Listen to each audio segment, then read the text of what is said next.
Hello, everyone. Welcome to the Rebuilding series on Palestine architecture. This is the third and final lecture. We have with us two excellent speakers from Palestine joining us. And then we've had two very thought-provoking sessions. The first one was on Palestinian architecture. The second one was on war architecture and urban resilience.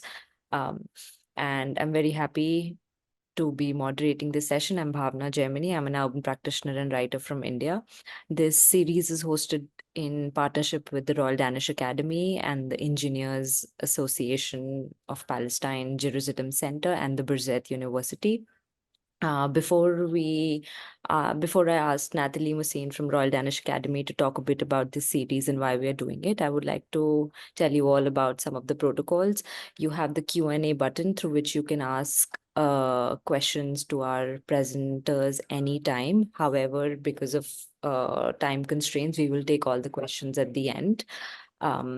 Please maintain respect and when asking question, please stick to the topic of today's lecture, which is vernacular, and anybody who will not respect the decorum we will have to remove them. So sorry about that, but please, we've taken a lot of effort to put this together. So thank you for joining us today. Now, Nathalie, would you please like to talk a bit about the Rebuilding series and why all of us are gathered here? Thank you. Thank you so much. It's a pleasure to be here for this third installment. The Rebuilding project addresses the fact that both built and natural environments are affected by disasters of various natures as we speak. Both their social, their political conflicts, their natural disasters, and the ongoing irreversible consequences caused by post-industrialism, climate change, and the biodiversity crisis. To rebuild for a sustainable future, we must understand the place, the culture, and the community that needs rebuilding. This lecture series, which is positioned within the Rebuilding project, aims to bring an understanding of architectural heritage and its current building practices in Palestine. Palestinian architects and researchers are presenting through this lecture series knowledge of the country and its communities, which are shaped, of course, not just materials and structures, but also by culture and identity. The ethos altogether of this project in its various installments is that we must share knowledge and collaborate across borders to share our knowledge, to understand each other better, so that we can, each of us in our local context, through architecture, help to build surroundings that are inclusive, that can help identity, help a feeling of home, take place within the planetary boundaries, and that by doing that in each of our contexts, while we collaborate across borders and aim to understand each other, that we will also be able to support peace. So there is a lot of stake in architecture. There's a lot of stake for people in all these contexts that needs rebuilding. And it's such a pleasure through this Rebuilding project to be able to meet and engage people all over the world aiming to move forward on these accounts. Thank you very much. Thank you, Nathalie. Before we head over to our presenters, I would like to invite Nadia to please talk about the Engineers Association of Palestine and Birzeit University and why we are collaborating for this lecture. Good evening, everybody. On behalf of the Engineering Syndicate, Jerusalem Center, and the Architects Association in Palestine, I would like to welcome you all to this lecture series, and I would like to express also my gratitude to the Royal Danish Academy for and the Rebuilding program for hosting this series of lectures, and they give us the platform to introduce you to architecture in Palestine, and also through architecture we'll be introducing you also to the situation in Palestine. to the political situation and socioeconomic situation. So in the previous two lectures, I think information was very original to a lot of you, especially the students, and I hope that it encouraged those who were able to attend. It encouraged them to research more about architecture in Palestine and also about the situation in Palestine. I would like to actually clarify one thing, is that the civilization in Palestine started 10,000 years ago with the first settlement in Tel Sultan, and it's not, as has been said in the Jewish narrative, that they came here. They are people with no land, and they came here for a land with no people. Actually, there was civilization here since thousands of years ago, as I said, and we have been occupied since 1948 by the Zionist occupation, which has caused destruction of our historic cities and villages. 630 villages were destroyed in 1948, and people were evacuated, and they became refugees, and they spread all over the world. And in at that time, 77% of Palestinian land was occupied in order to establish the State of Israel. And then in 1967, the rest of Palestine was occupied. And now all of Palestine is under the Israeli occupation. And I think, or Israeli colonization, let's say. And I think you are witnessing what is going on in Gaza on the social media and the TV, and the genocide that is being practiced against the Palestinian people, and the ethnic cleansing that is being planned for since long time ago. And I think they have been practicing this for a long time, but now it's more clear, actually, with the last war on Gaza. I would not take more time to talk about this subject, but in order to go back to our subject about architecture, and particularly about vernacular architecture today, I think that and some of you, they will be introduced to original information and to new practices here in Palestine, and also about the rehabilitation and revitalization of historic centers and historic cities and villages. Thank you again for giving us this platform, and I think we are all waiting to hear from our lecturers today. Thank you very much. Thank you so much, Nadia. Now, I would like to welcome Faik Mari, who is one of the first presenters today. Faik is an architect, teacher, and researcher. He's also a doctoral fellow at the Institute for the Research for History and Theory of Architecture at ET at Zurich. He will talk about the revival of urban architecture in Palestinian Jordan Valley, and would also discuss the potential and the challenges for architects and organizations that want to bring social change through architectural innovation. So thank you for coming and talking to us today. Over to you now. Thank you very much, Bhavna, and thanks for all the organizers. Thank you for the Royal Danish Academy and for the Engineers Association in Palestine and Birzeit. Happy to be here and to talk to you all, and to welcome all in the audience. I'll share my screen and start right away.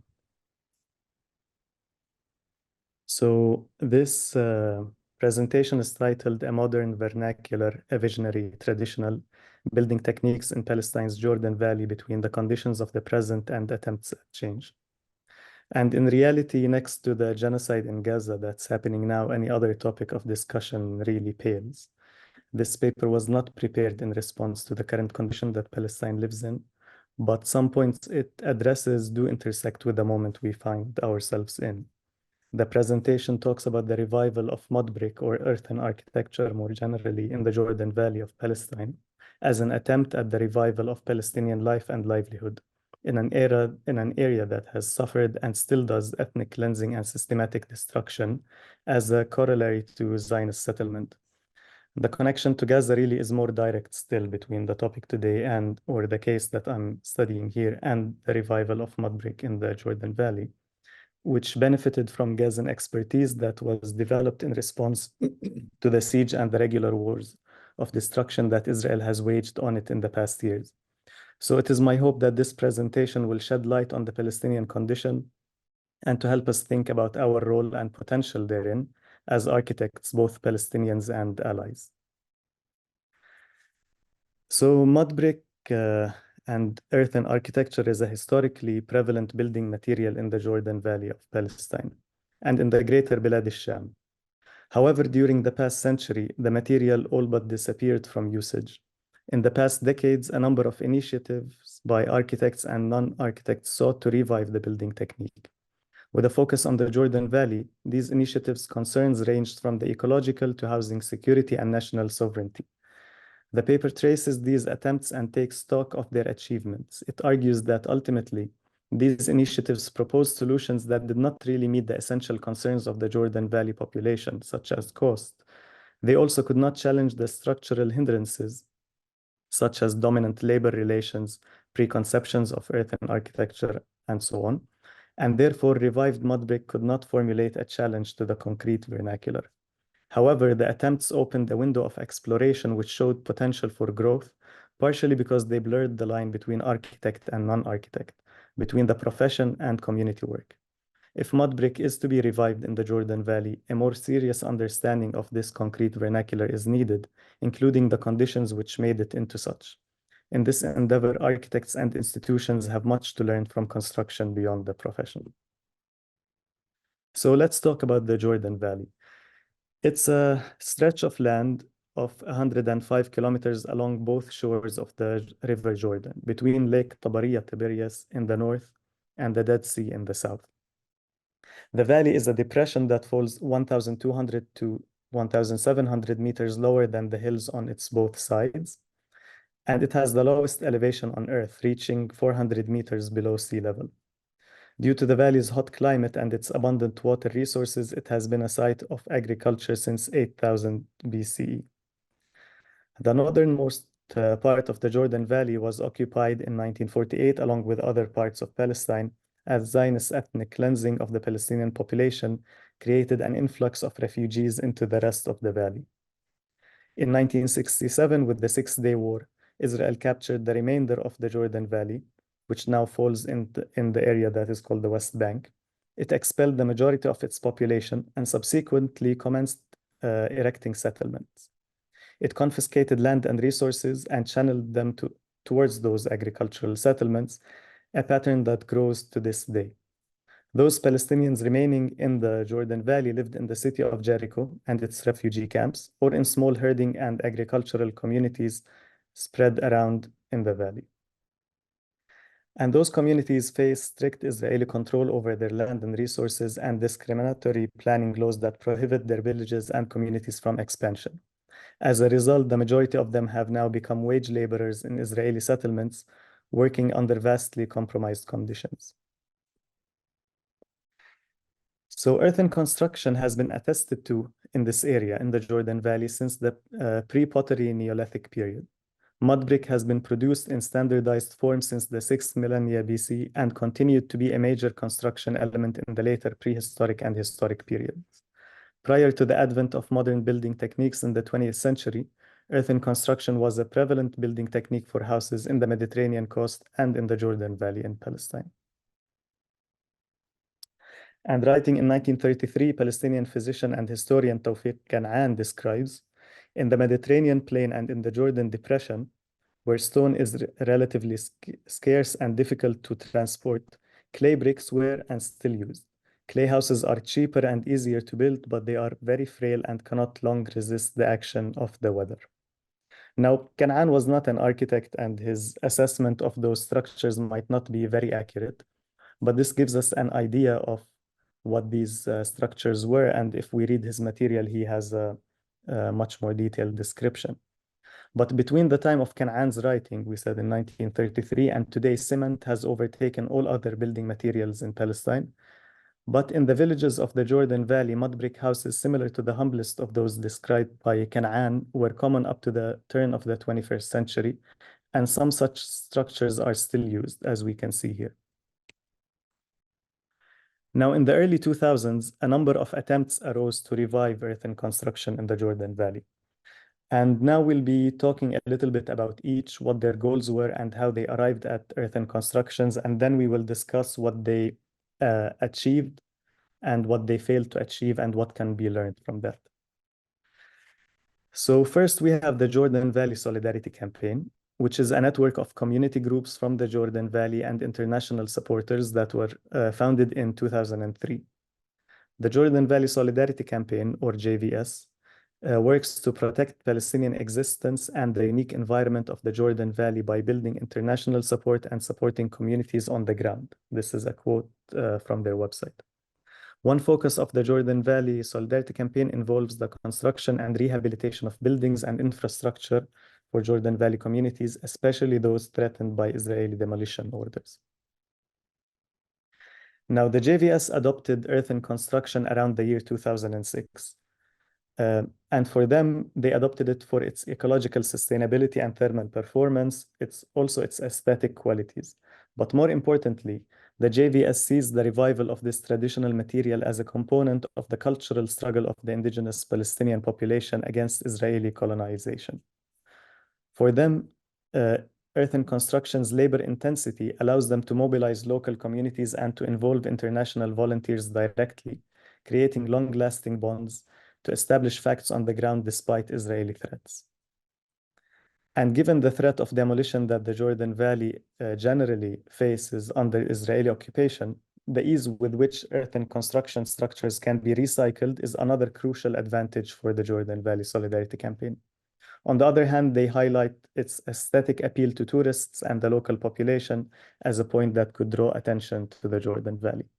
So basically here we have a community-based group that started working from the problem that they faced in the Jordan Valley. And actually the idea behind building an earth arose from local conditions and from local residents in the village where the JVS was based, where poverty and Israeli restrictions caused housing insecurity to many of the residents. And so village locals who were involved with the campaign came up with the idea to harness international solidarity to repair houses in the village. And one of the first things that the campaign did was to seek the old residents of that village, it's called the Jiftlik, for knowledge on earth building techniques. And so the initial group of builders from the JVS consulted women who used to plaster and repair houses and clay ovens. They consulted them on their earth mixtures, while men transferred their brick production techniques and taught the workers in the campaign. The group then traveled around the Jordan Valley and its communities, asking older people about the earth mixtures they used, the block casts, and the setting time, taking down notes. And they also searched online and studied the rich Yemeni models of earthen construction.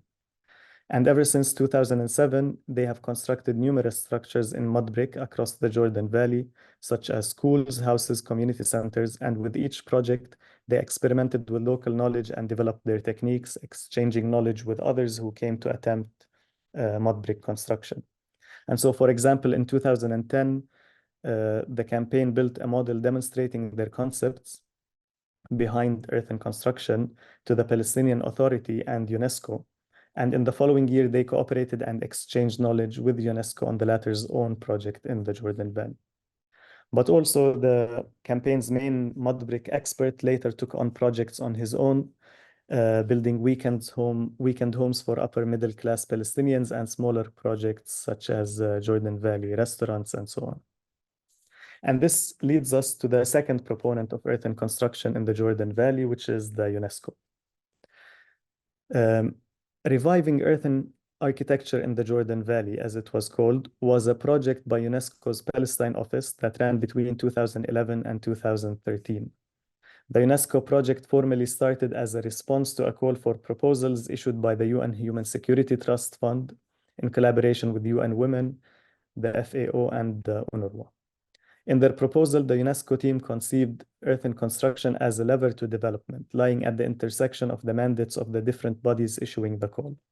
Mud brick, a cultural heritage of the area, would be revived in order to contribute to housing and job security, particularly for refugees, women, and those communities affected the most by colonial Israeli oppression in the Jordan Valley, where the UNESCO estimated that 50,000 Palestinians lived in inadequate housing as by UN Habitat standards because of the Israeli restrictions.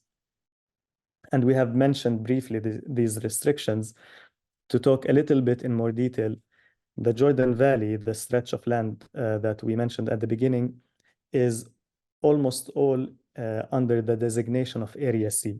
And this is a designation that Palestinian lands have been forced under since the 90s, after the Oslo Accords between the Palestinian Liberation Organization and Israel. And so we have Area A, where the Palestinian Authority has civil and security control. Area B, where Palestinian Authority has civil control but no security control, and Area C, which is under full Israeli control. And all the areas of the Jordan Valley, except the urban area of Jericho, are in Area C, which means that Israel has full control over it. And it uses that control to expand settlements over Palestinian lands, also to take lands as closed military zones and military training areas and so on. And included in that is that the Israeli authorities do not give Palestinians any permits to build or to farm the lands that they used to farm or graze their sheep on. And this is one component of the destruction of the Jordan Valley and its livelihood. And this is one component of why the people of the Jordan Valley, as I have mentioned at the beginning, have become wage laborers in the Israeli settlements, because basically those people were either farmers or herders. And since Israel controls all the resources, the land and the water, they can no longer take their herds to graze on these lands or to go to the water springs. And so herding becomes a non-viable economic activity, and farming becomes a non-viable economic activity. And therefore, people have to find a job. And so they go and work in Israeli settlements. And similarly, we can talk about housing, where people are confined to these places. Actually, they used to be semi-nomadic, so they used to move. And many of them were Bedouins who used to move actually before 1948 between the Sinai Peninsula in Egypt and Jordan, or even areas of Saudi Arabia, but then gradually they were confined more and more. And now after 1967, and with the increased Israeli restrictions on the Jordan Valley, they have been confined to little villages, which go against all their, basically all their inherited way of life. So even beforehand, they used to move within the West Bank, but now it's almost impossible. So these communities that used to be semi-pastoral and moved around, now they are confined to villages, but at the same time, the village area itself is confined and they cannot expand horizontally. And therefore, this is a reason of all the housing insecurity. And this is what I mentioned that the Jordan Valley Solidarity Campaign tried to address, but also the UNESCO project tried to address that. And so here they talked about the housing insecurity, and that 50,000 Palestinians lived in inadequate housing. But also, they thought, UNESCO, that mud brick would reduce Palestinians' dependence on Israel and thus support their security and sovereignty. In other words, that producing mud bricks in the Jordan Valley would provide a source of work other than a precarious wage labor in the Israeli settlements. But also UNESCO hoped that earthen architecture would self-impose a low-rise construction and typologies like courtyards and patios, which the team thought to fit the landscape and the climate of the Jordan Valley better than the current cement vernacular. Earthen construction, it was assumed and later demonstrated, is less likely to be demolished by the Israeli army since it's seen as less of a permanent structure than cement construction. And so the destructions we're mentioning here are that Palestinians, when they need to build and they don't get a permit, they often build without a permit, but then the Israeli forces come and demolish their house. So the UNESCO assumed that earth construction might be suitable because it's seen as less of a permanent material. And the Jordan Valley Solidarity Campaign, on the other hand, saw mud brick as suitable because even if it's destroyed, they can reuse, recycle the material and build with it again. So back to UNESCO, the project's mastermind and UNESCO's head of culture unit at the Palestine office was really inspired by Hassan Fathi's New Gurna, but also compelled by the 2008 Israeli aggression on Gaza, where much of the strip was destroyed and the building materials were not allowed to enter, making earthen construction a logical option. And so the UNHS grant came as an opportunity to apply those ideas in the West Bank, another location where this head of culture believed that earthen construction had potential. The project was planned to include a research and survey of earthen construction in the Jordan Valley, a construction of pilot projects to test and develop the techniques and communicate them to the local community, and a market analysis, training and entrepreneurial component to fund 4 mud brick factories and train local architects and builders. The approach would range from highly complex structures to self-built ones, thus covering different needs and possibilities. And so UNESCO brought an architect and a master builder too from Gaza, and they built 3 pilot projects at community centers in Aqb Jabir, refugee camp, Duke, and Bardala. And in the course of doing so, they trained 3 local architects and several workers. UNESCO also held workshops at local universities and other institutions. Yet the rest of the $1.1 million project did not materialize. Within a year of the project's start, the team leader was moved and the project was terminated shortly after. However, the architects trained by UNESCO would have a significant impact. And here we go to our third protagonist in this story, which is Shams Ard.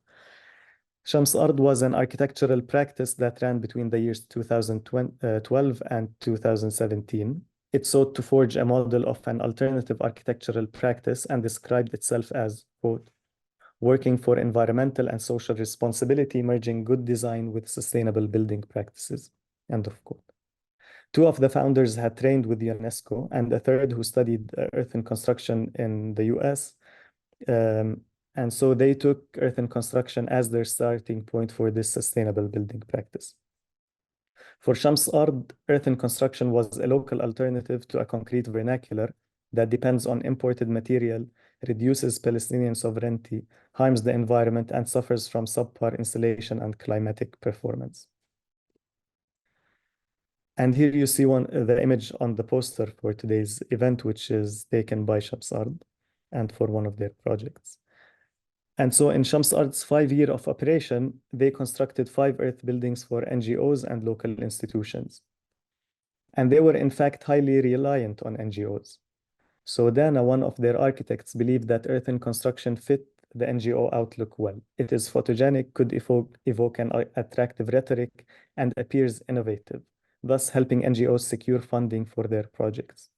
The presence of a registered architectural office in the Palestinian territories practicing earthen construction was therefore a fortunate opportunity for NGOs.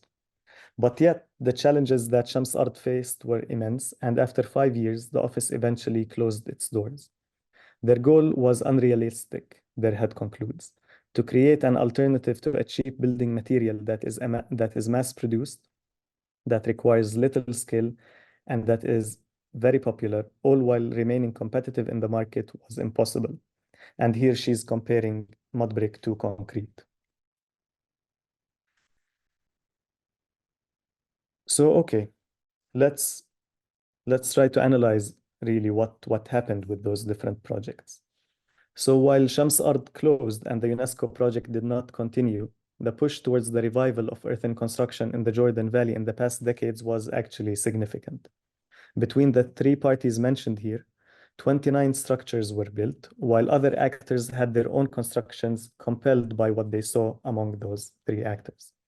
The general goal of reviving this traditional building material, if with new techniques, has been the closest to success out of the goals that they held, particularly within the architecture profession and educational institutions.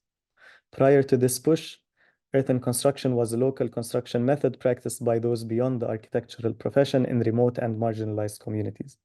It was exponentially dying out, giving way to cement construction. But now there is some demand for mud brick. Architects from the Jordan Valley Solidarity Campaign and Shams Ard, even after Shams Ard closed their office, still receive inquiries for earthen construction.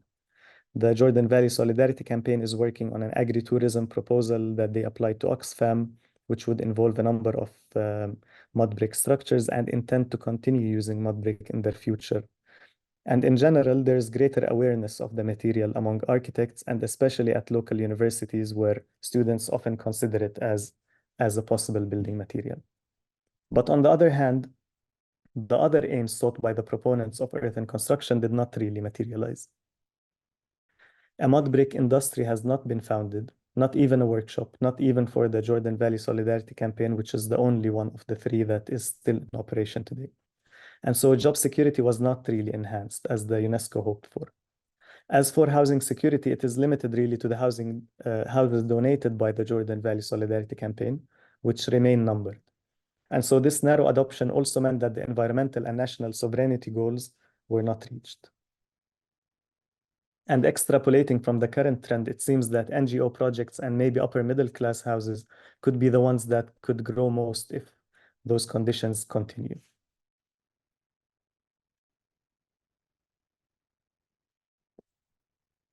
And this leads us to the challenges that those practitioners have faced and that they discussed. So first, we have poverty and displacement. One of the main hurdles to adoption of mud brick is the preconceptions of it among the population. The experiences of all the parties that we discussed indicated that in the Jordan Valley, residents connotated earthen architecture with abodes of poverty and displacement. So in 1948, we mentioned that after the occupation of Palestine and the ethnic cleansing of most of its land, there was an influx of refugees into the Jordan Valley. And those refugees first lived in tents, but then they lived in houses that were built out of mud brick, but really in haste and under bad conditions. And so they suffered from leakages, they suffered from bad insulation and many other problems. And now most of those refugees were ethnically cleansed again in 1967, and now they live in Jordan, but many of them remain, or some of them remained in the Jordan Valley, and they still remember this. But also others who have lived in mud brick houses until the 90s also lived in them out of poverty. So these, again, are houses that leaked and had bad insulation and needed regular maintenance. And both of those groups were glad to have left those houses to concrete buildings. And so any mention of earthen architecture reminds them of those houses of poverty and displacement.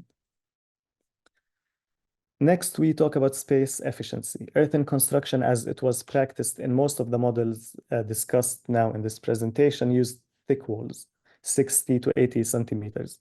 And more importantly, their models precluded the possibility of vertical expansion. And in cities like Jericho, the only city actually in the Jordan Valley, and neighboring areas where land prices are at a premium, such a lack of vertical expansion and also the thickness of the walls is really a significant loss of capital. And now we talk about cost. So in reality, the cost of earthen construction remained higher than those of cement. And this has been reported as a major barrier, particularly to the disadvantaged community. This last point indicates two fallacies in the assumptions of projects like UNESCO and the Jordan Valley Solidarity Campaign even. The first is that the labor intensity of earthen construction is an advantage, while the second is that the Jordan Valley population would prioritize insulation and long-term savings over initial cost. Point number two also indicates a contradiction between some of the goals of these institutions and the people's perceived best interest. To understand that, we have to understand the wage labor patterns in the Jordan Valley. So the majority of the cost for earthen construction is labor cost. This is embedded in the cost of the brick, but also in the lengthy construction, which increases along with the complexity of the structure. For UNESCO and its architect, the labor intensity as opposed to capital intensity is an advantage of earthen construction. Cost would circulate within the local community and would create job opportunities. Given the cheap local material and local wages, cost would therefore be low. For the Jordan Valley Solidarity Campaign, who used simpler construction techniques, it meant that they could harness the power of the local community as well as international activists in volunteer construction, also bringing the total cost down. But what both sides overlooked are the actual labor conditions in the Jordan Valley. Most residents are wage laborers in Israeli settlement plantations. And so with regards to UNESCO's job creation assumption, this means that any production and construction would have to compete with the settlement wages. In an imbalanced economy where Palestinian poverty line is higher than the Palestinian minimum wage and lower than the settlement average wage.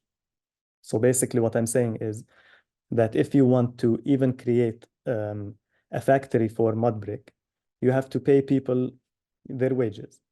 Now, in what way are you going to be able to compete with settlement wages, which operate in a much richer economy, and therefore are able to offer Palestinian workers wages that are higher than what almost any Palestinian firm can give them, even if they still fall, below any livable wage.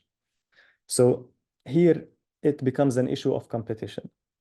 On the other hand, given that most Jordan Valley residents are wage laborers who work long hours, over hours, they have little time to contribute towards building in solidarity as the Jordan Valley Solidarity Campaign aspires. And indeed, Jordan Valley residents fully outsource the construction of their houses to contractors.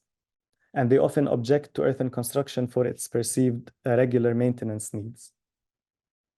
And we have to understand this in terms, again, of the labor conditions and the life conditions they live in. If people are employed or if they are wage laborers who work over hours and they don't have time, if also they live in a precarious wage arrangement, then they cannot really control their time and they cannot give that time, donate that time to build.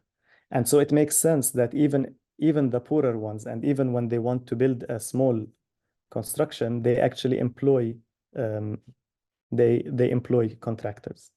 It makes sense for how the time and the capabilities that they have in their daily lives. And so both of those points contradict the assumption about the cheapness of earthen construction, even if technically it might be true. But then we can move to another topic, which is the perceived saving on cost of insulation and the climatic performance of earthen construction.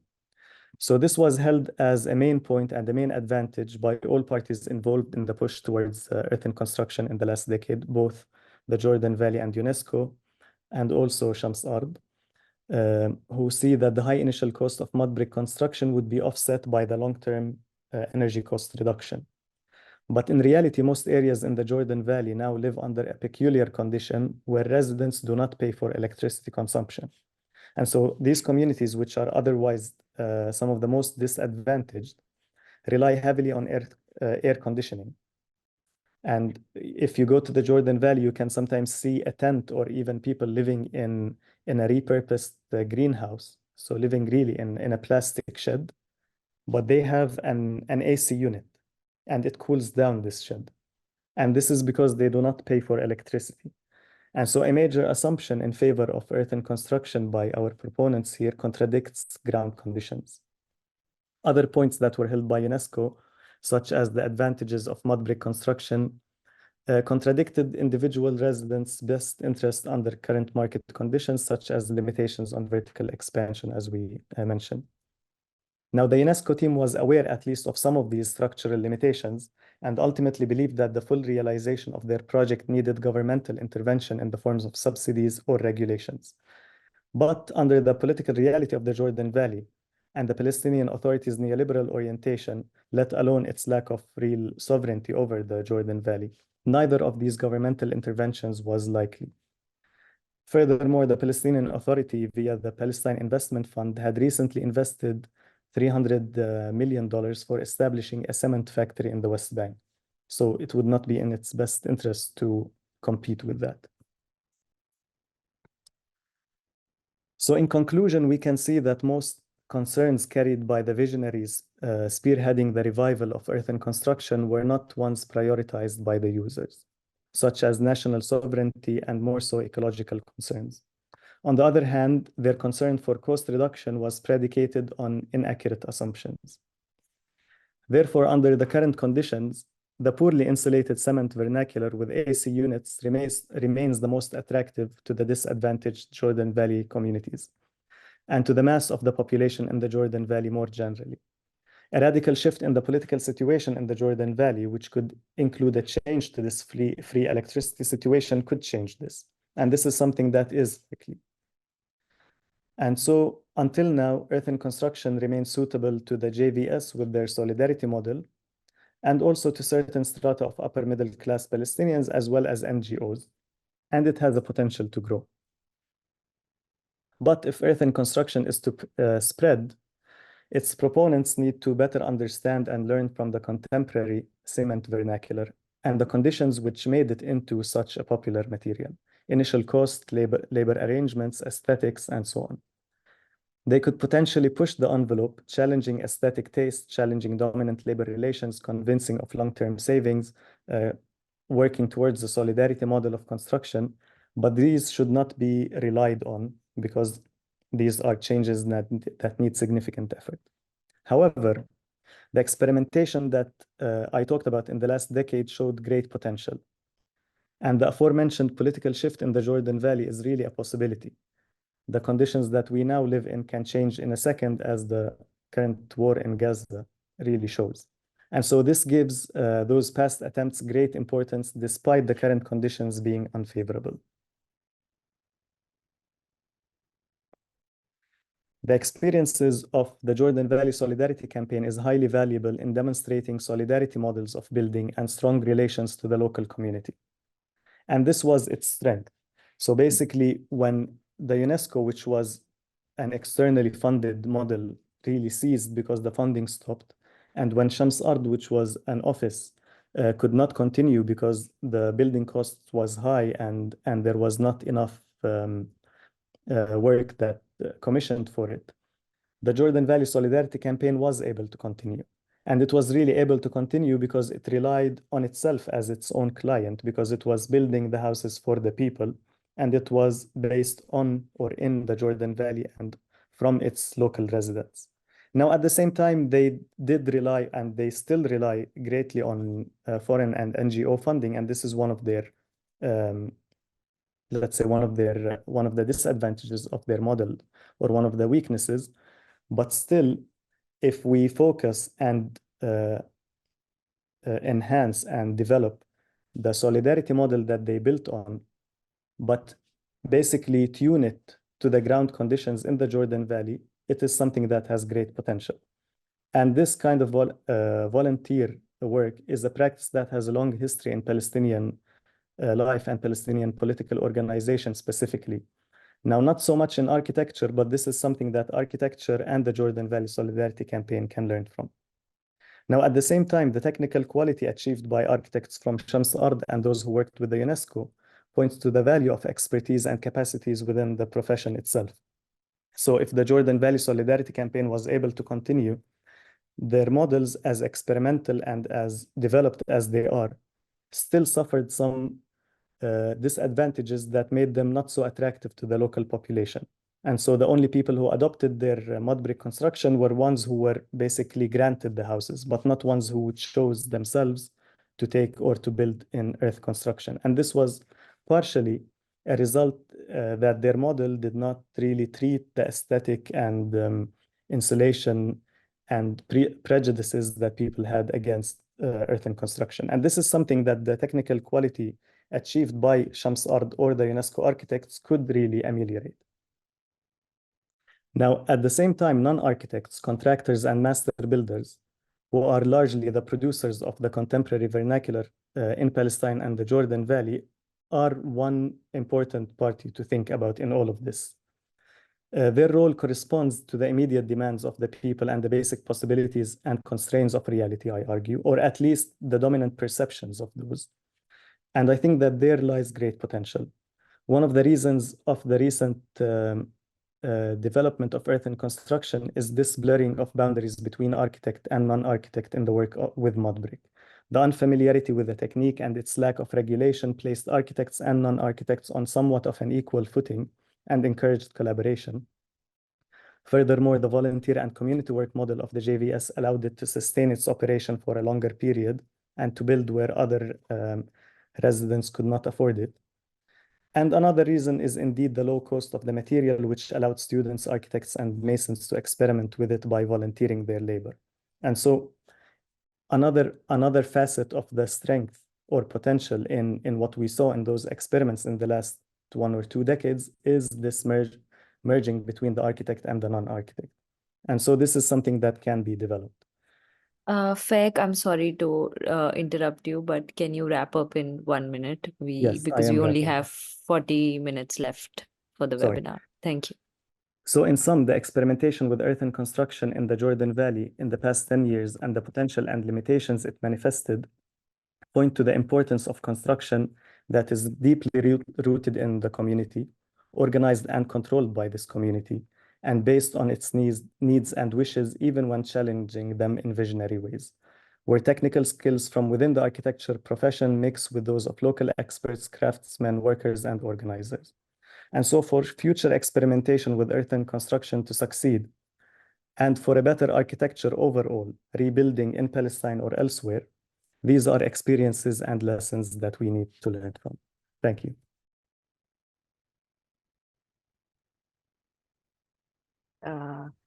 Thank you. Thank you so much, Fek. I have a lot of questions and thoughts, but I shall hold on and invite Alessandra for her presentation. Thank you so much, Alessandra, for being here.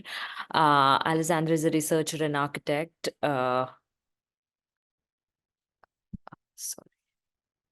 Okay, sorry. I didn't know my video was off.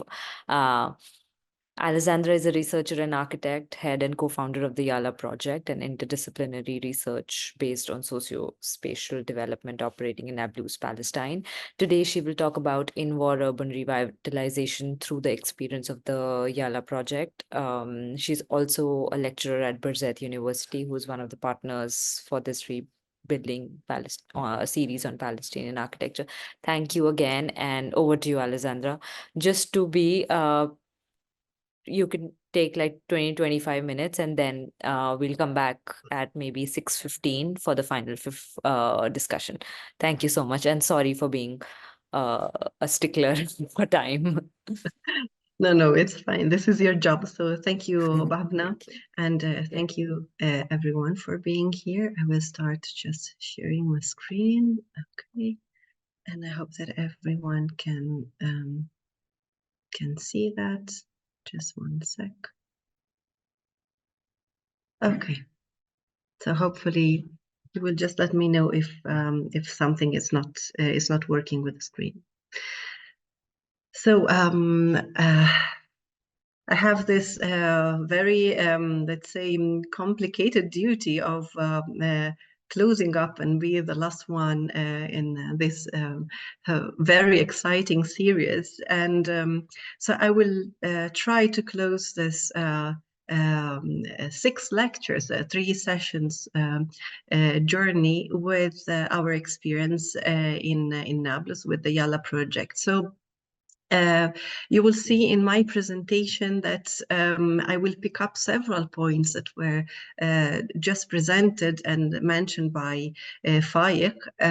So, and in the first place, the shortfalls, a reflection on the shortfalls that we have just heard about from projects. So ingenuity, lack of knowledge, some romanticization perhaps, versus what happens on the ground. What happens on the ground and reality on the ground always wins. And this is what brings projects to succeed, or maybe not to find a natural continuation, and also the role of the project. So I will jump back to a place that you already know if you were following the previous lectures. So I will just go through it very, very quickly for those who weren't with us in the previous episodes. So here we have, I think we are all familiar with what has been going on with the settler colonialism in Palestine and the shrinkage that is happening in this part of the world, and the fact that with this very few figures that I will not go through detailedly, but you will see it again, I think, if you watch again this episode on YouTube. This very few data that you're seeing now collected together just give a measure of how this kind of occupation is really all encompassing every aspects of the life. So as I said, I'm going back to a place that we already heard about, that is the city of Nablus.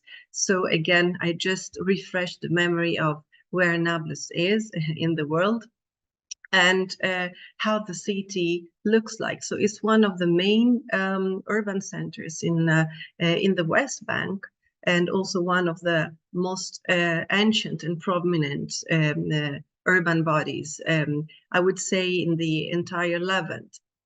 So here you can see where you have the yellow spot, where we physically are with our endeavor, the Yalla project, and I will introduce it, what it is actually, a little later. But you can see, you can start imagining the kind of not only spatial, but also human density and the intertwinement between space and people and relationship that we are dealing with. I will not spend much time on the timeline. Here again is just to refresh the fact that we are operating in a place that is affected by a chronicized conflict and a situation of constant aggression and insecurity. Since 1967, Nablus has become a permanent military target for the Israeli occupation in many different waves. And so here you can see that on a few years recurrence, we always have very violent episodes. That what happens, what does it mean actually? That every time we have an aggression, we make a step back. We make 2 or 3 steps forward and then 1 step back, 2 step backs. Here I will linger just a little bit longer on this very last slide, that is the most recent part of the timeline, while the first slide was showing around like 30 years time span. Here everything has got much tighter. So from the early 2000s with the second intifada and the 7-year siege that the city of Nablus and specifically its Kasbah, its old town, has endured, we have, I would say, a daily slash, at best scenarios, weekly recurrence of very violent episodes. And still, we want to thrive, we want to think about the future. It's a very young and active population, very resilient. So the idea of the future is something that is everywhere there. And strangely, it also combines with the presence, the lingering of insecurity and also death.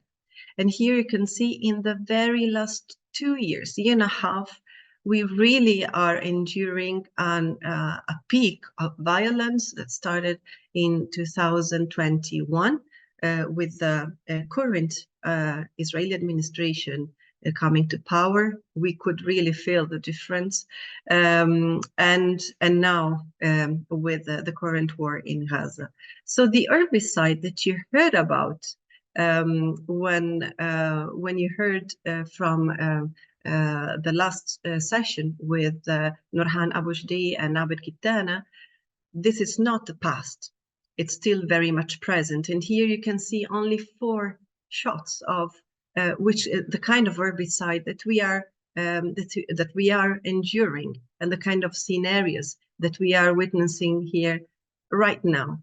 And in a very close up, when we talk about herbicide, it also talks about destroying whatever has been built and rehabilitated, taken back from ruins, and now it's ruined again. So here it is to explain also a little bit the kind of ground that we deal with, that we invest on something that could not last at all. So the effects of herbicide in this very field, in the place of Nablus, and in the context that we are working within, is manifests mainly through, I would summarize, an incredible percentage of derelict buildings, and a very high and anomalous percentage of unemployed and underemployed people, a higher level of poverty, and therefore also a very strong presence of entrenchment, cultural boundaries, fear of whatever is new. So how to work in such kind of conditions. But here I would also, as I am within the speakers of this series, I am the only one who is actually not an Arab. I was not born in Palestine. I'm not Palestinian, and do not have Arab blood. So I really feel that in this very moment, I am compelled to spend a couple of words on something that also Faik mentioned, that is also the presence of international agencies and international aids.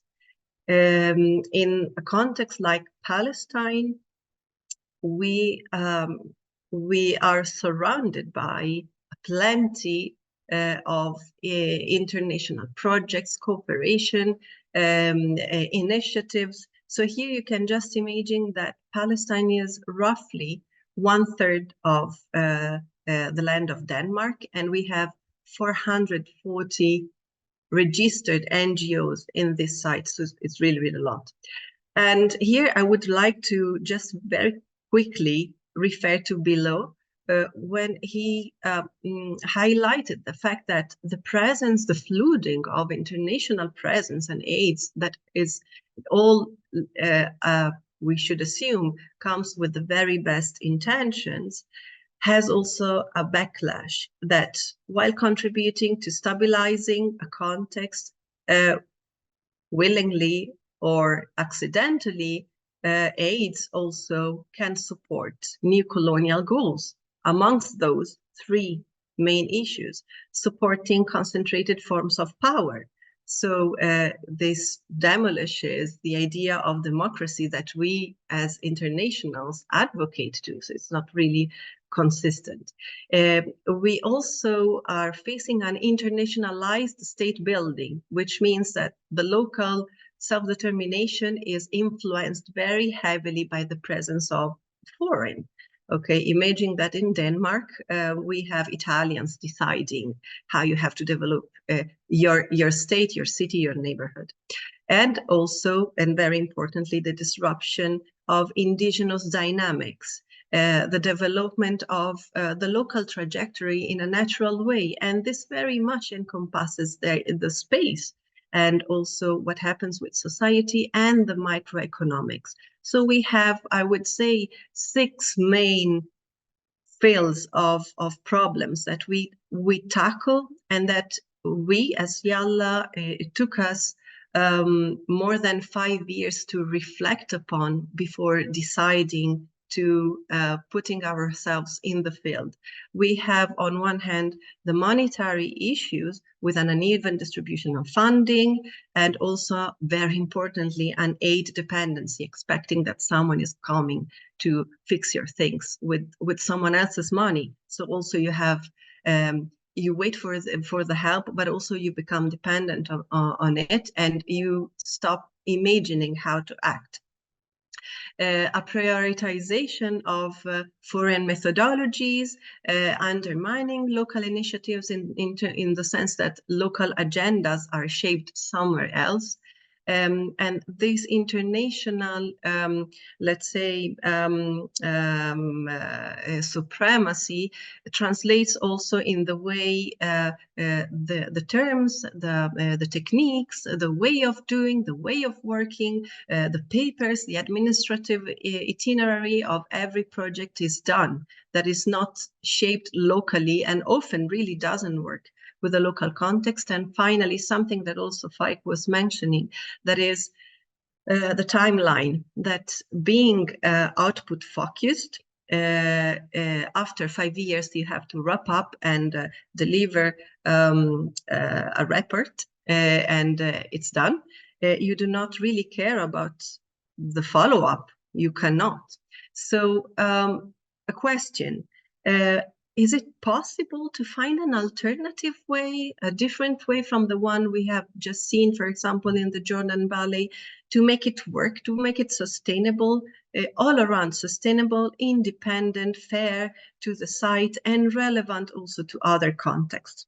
So here we come with our experience as Yalla Project. So what are we? In 2018, we co-funded this endeavor from our own little pockets with a starting funding of $600. That was $6,000. So sorry, that was something that came out from our pockets. So nothing in the back. Our scopes are to develop a self-sustainable and self-determined urbanization and urban life, to reach grounded knowledge, so to learn from the field as part of something that should feed also the more educated and formal knowledge, and to integrate consistently the academic knowledge, the professional expertise, but also the field-produced knowledge. Amongst our funding principles is to hybridize interdisciplinary applied research and social enterprise. So we are not only an office, we are not an NGO, we are not academics, we also work in parallel with businesses, with social businesses. Why is that? To become part of that economic tissue that we are going to operate within.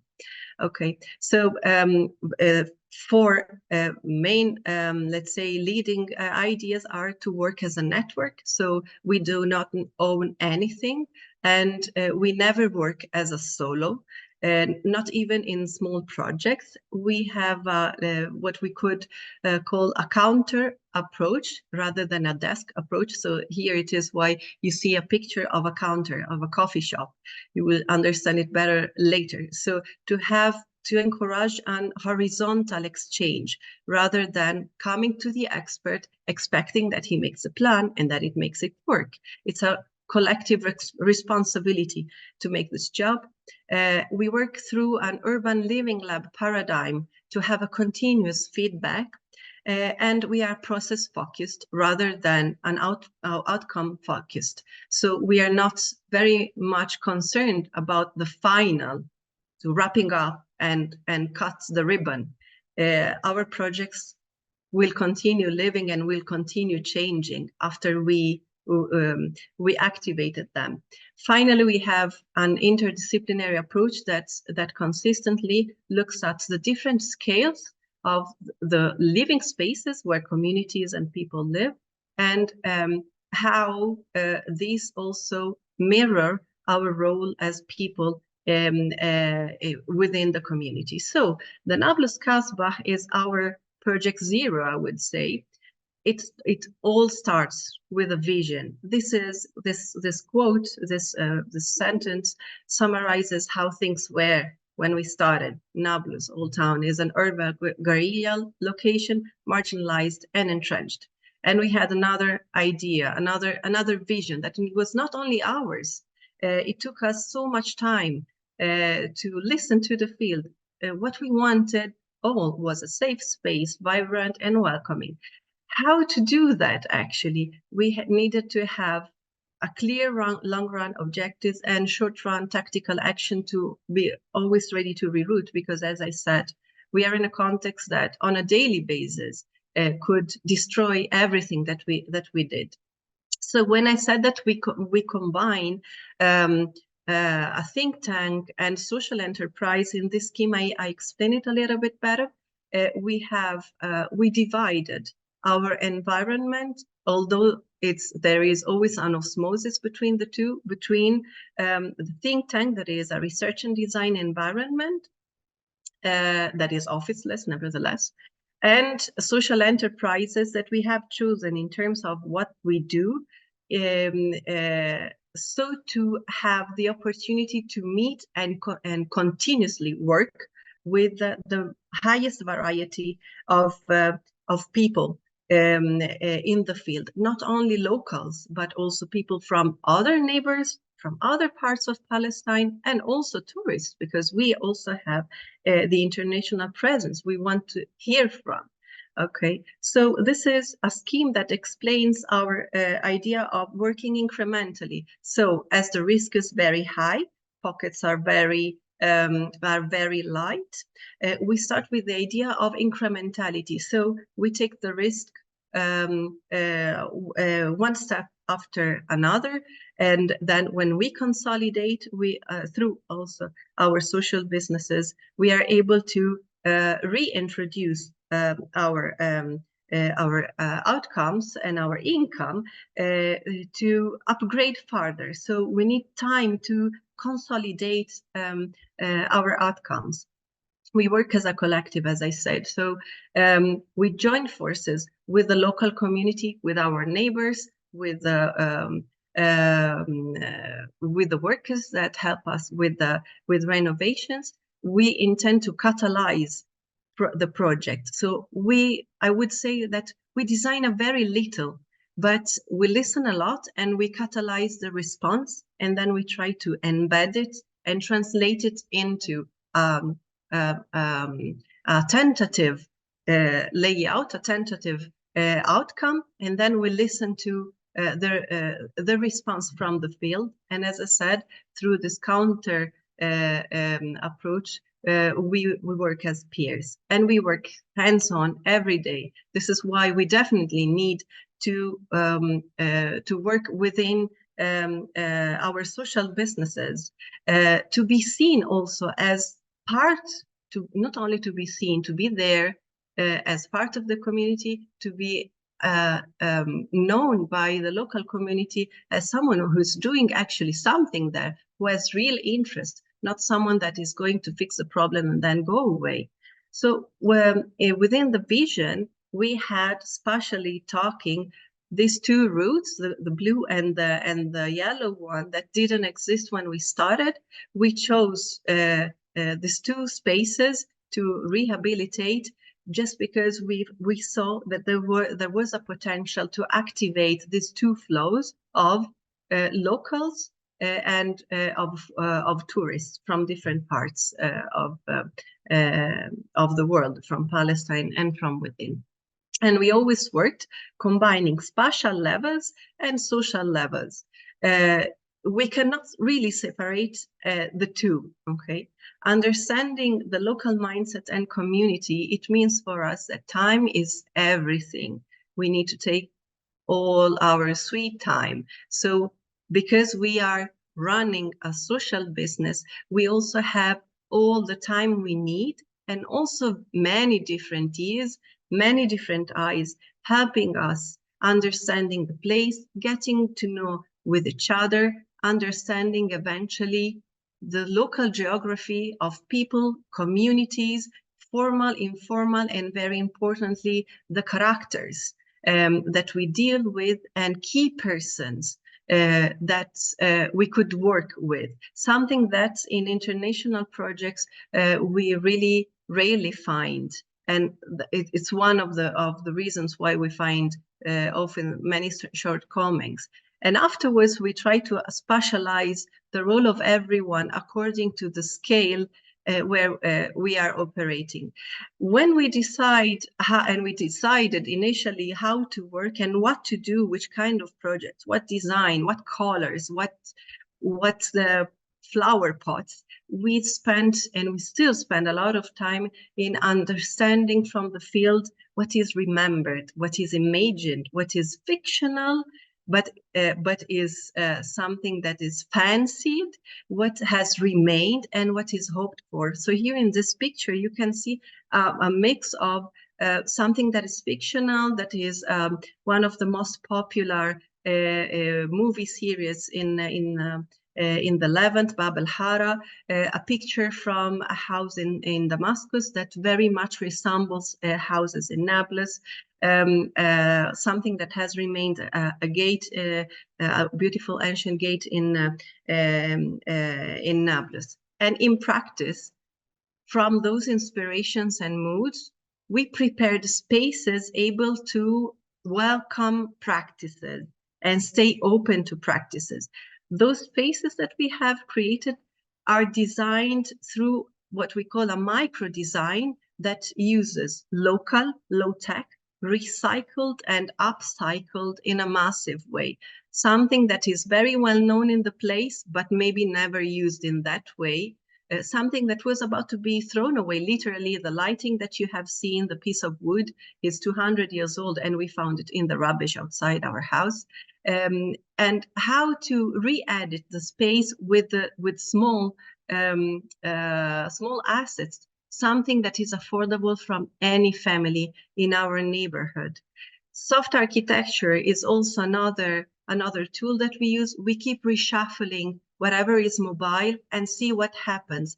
We moved and we shift around furnitures every few months to see what happens. Sometimes also because it's also a way for us to understand the local interaction between space and the local community. It is enough to have, in a certain period of the year, the kind of seating that you see here in the middle next to the window to become intimidating for some kinds of users. In our case, especially for women students, girls that were starting exploring the old town, starting from our coffee shop. So it was more men used. For a while, we moved the table away from the window until it became more female dominated or female welcomed, and then we moved back that very same table after 2 years, and it worked. Here you can see how we translated all the things I said from how it was when we entered and how it is now. So to stay open to a continuous writing and rewriting of the place. This is how our rooftop, how it was when it started, and every few years how it continuously developed. And every time you see a change in our design, it also means that someone else has come to make the space with us. And eventually the very most recent picture that you see, 2023, it is because one of our workers that was making renovations decided to become part of the business and to open. He asked us to give him our rooftop to open his own cafe. So we work in a partnership. And it is an independent partnership. Very important, this space becomes a kind of a white sheet, a blank paper, where to provide space for different active citizenship exercises, from walking around, again, reappropriating the streets, the neighborhood, you can see it on the right, to bringing back a very ancient use that was the Hakawati, but this time it was a lady. Hakawati historically here was a more men-led cultural activity of chanting poems, and also gathering around and having many volunteers coming from abroad. Here it is one of the very latest picture about how we are now reacting in the very crisis moment. So here at the moment, our guest house has become a house, the home for many journalists that are coming to cover what is happening in the West Bank. And also part of the reactivation means to provide space and opportunities for community potentials. Here in particular, we had many experiences of women finding in this blank paper that we provided an opportunity to provide, to make their own activities and new businesses, and also provides inclusive and safe space despite whatever is happening around. So again, a blank paper for new cultural attitudes, like bringing in yoga in a place that was very far away from meditation and sports culture, spiritual practices of very different kinds, not only Muslim, lifelong education, kids' safe place, dialectics, and also we are using very simple tools like the Instagram and Facebook to keep monitoring and asking around what, especially to new generation, how they are experiencing the place and what we could change. At the urban level, how did we translate? And now I'm closing this way. From our little black spots that you see here, within 5 years, this is the influence that we could measure through the exchange of knowledge, helping with materials, helping with techniques, inspiring with styles, with activities, etc. So here you can see summarized what is the impact of our teeny tiny little independent project in terms of money, because as Faik also somehow posed, income matters, especially in this context. So from $6,000 from our pockets, at the moment we have around the site very different actors that on their own properties, from house to shops, have poured some around estimated 3 million euros in little drops,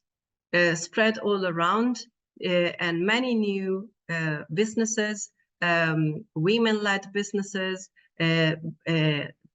60 international volunteers joining, 13 job positions within our own social businesses, but up to 30 new job position, permanent job position in the neighborhood. And here you can see, I'm leaving you how our street was in 2013 and how it is now. And you can see also highlighted that many different people have activated their derelict spaces for new businesses, which means new life, culture, etc. And then here it is a few steps away, 1 minute away from our place, how things now look like.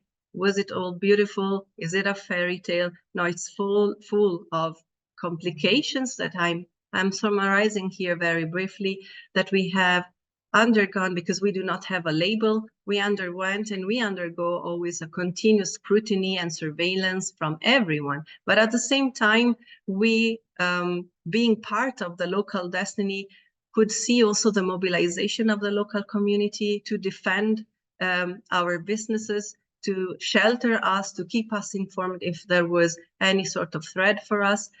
In an entrenched context, we were met with some skepticism about bringing in new habits, but at the same time, giving the right time, new attitudes, new things, not all of them, of course, were appropriated by local actors and re-edited their own way, which we very much respect. We had of course, project drawbacks because of invasions, because of closures, but at the same time, despite 3 mega waves of crisis, we started, and after 2 years, we have the COVID, and then we had a very long siege, and now the war. We could respect the standard time of a 5-year startup, which means that as a paradigm, I think it's quite solid. So thank you very much for listening. I hope that I didn't kill you all with this long presentation. Thank you so much, Alessandra. I think there was the point that you left, it was also hopeful, but also very thoughtful. And, both the presentations, it's because it's very heartening to see how architecture always can be used as a tool to work towards oppression, to struggle, but not taking too much time. I would like to invite Ingeborg to briefly comment on both the presentations. Then we can quickly take over the question, and then Natalie, if you can sum up the series at the end. Okay, thank you. Thank you so much, Bhavna, and thank you, Faik and Alessandra, for your very inspiring presentations. You both showed some beautiful projects, but you also gave us some insight into some of the complications and outside factors that influence what we can do with architecture, which is our common tool of at hand.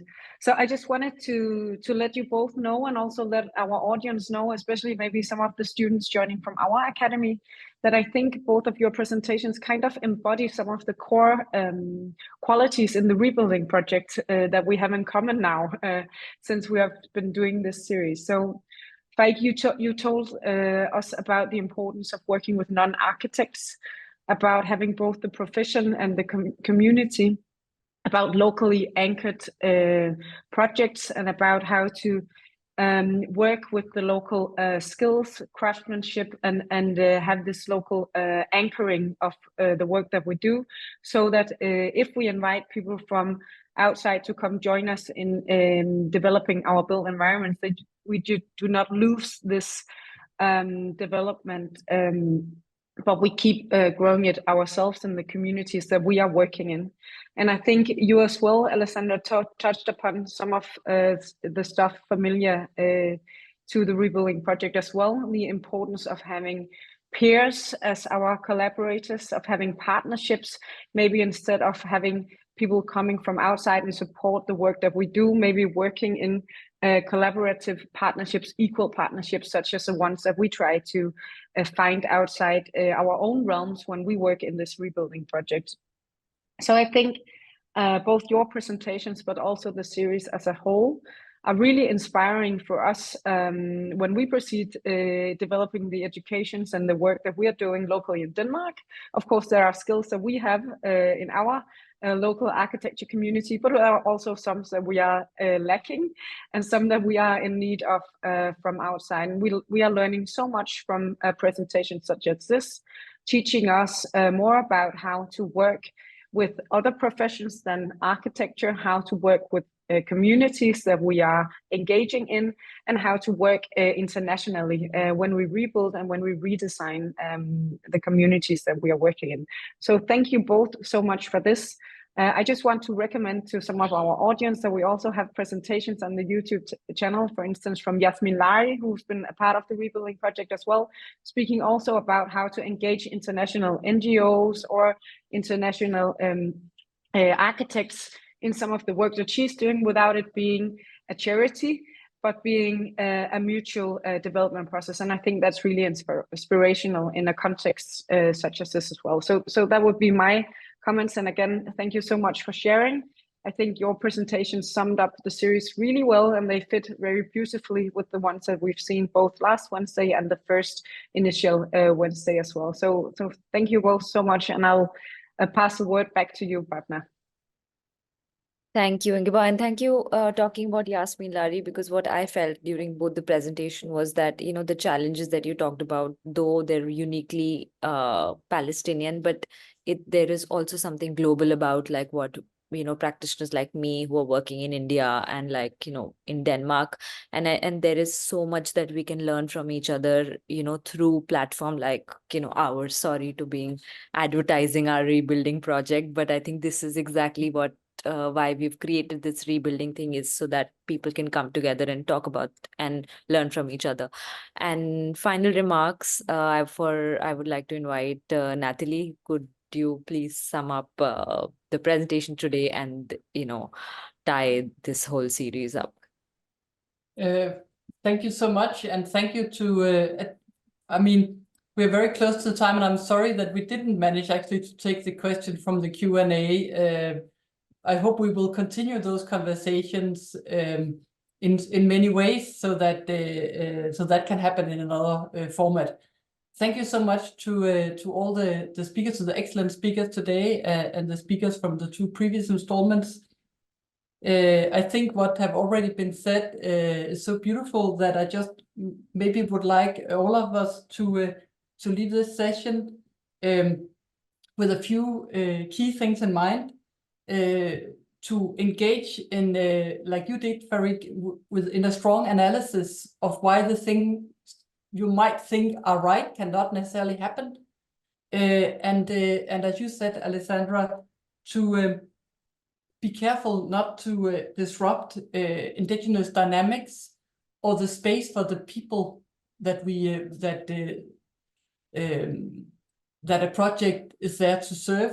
And then for all of us in our practice, to make space for that continuous process of adjustment. Thank you so much.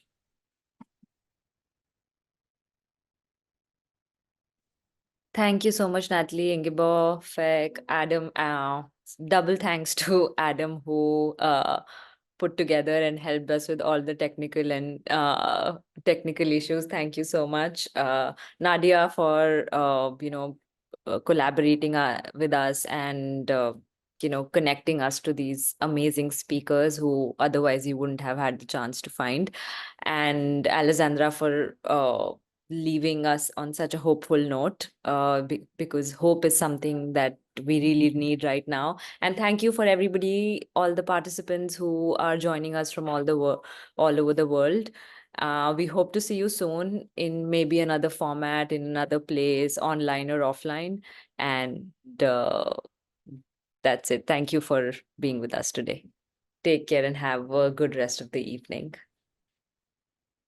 Thank you very much for Thank this you so beautiful much. opportunity. All the best.